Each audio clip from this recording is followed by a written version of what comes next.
ನನಗೆ ಜೀವ ಕೊಟ್ಟಂತಹ ಪ್ರಾಣದಾತ ಅವರು. ಆ ವಿಚಾರನ ಇಲ್ಲಿ ಹೇಳೋದಕ್ಕೆ ತುಂಬ ಭಾವುಕನಾಗ್ತೀನಿ. ನನ್ನ ಮಗಳು ಹುಟ್ಟಿ 8-9 ದಿವಸ ಆಗಿತ್ತಷ್ಟೇ, ದೊಡ್ಡ ಮಗಳು ಹುಟ್ಟಿ. ಇದ್ದಕ್ಕಿದ್ದಂಗೆ ನನಗೆ ಹುಷಾರು ತಪ್ಪಿತು. ಏನಾಗಿದೆ ಗೊತ್ತಿಲ್ಲ.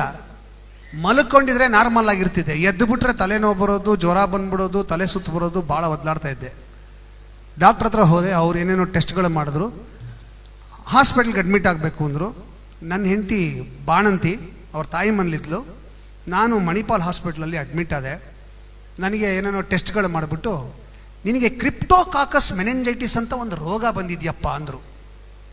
ಪ್ರಪಂಚದಲ್ಲಿ 324 ಜನಕ್ಕೆ ಬಂದಿದೆ, ನೀನು 325ನೇ ಅವನು ಅಂದರು.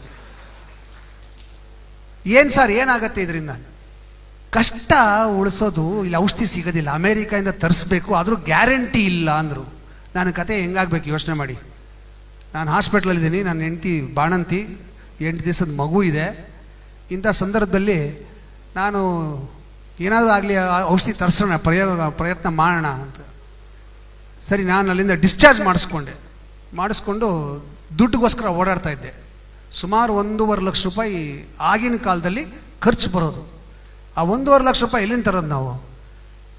ಸರಿ, ನನಗೆ ರವಿವರ್ಮ ಅಂತ ಸಿನಿಮಾ ಶೂಟಿಂಗ್ ನಡೀತಾ ಇತ್ತು. ಅದರ ನಿರ್ಮಾಪಕರು ಬಂದು ರಮೇಶ್ ಅಂತ, ಅವರು ಮಿನಿಸ್ಟರ್ ಆಗಿದ್ದರು. ರಮೇಶ್ ಅವರ ಮೂಲಕ ಈ ಚೀಫ್ ಮಿನಿಸ್ಟರ್ಸ್ ಫಂಡಿಂದ ಏನಾದ್ರು ದುಡ್ಡು ಸಿಗ್ಬೋದಾ ಅಂತ ತಿಳ್ಕೊಳ್ಳೋಕ್ಕೆ ನಾನು ಸೆಟ್ಗೆ ಹೋದೆ. ವಿಷ್ಣುವರ್ಧನ್ ಅವರು ಇದ್ದರು.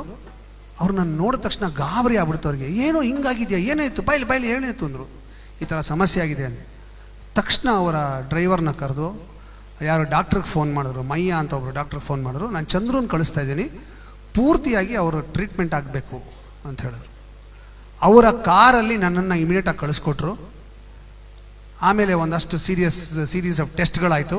ನನಗೆ ಬಂದಿರೋ ರೋಗ ಕ್ರಿಪ್ಟೋಕಾಕಸ್ ಮೆನೆಂಜೈಟಿಸ್ ಅಲ್ಲ ಅಂತ ಪ್ರೂವ್ ಆಯಿತು. ಅದು ಬೇರೆ ರೋಗ ಅಂತಾಯಿತು. ಅದಕ್ಕೆ 1 ವರ್ಷ ಯಾವುದೋ ಒಂದು ಮಾತ್ರೆ ತೊಗೋಬೇಕಾಗಿತ್ತು.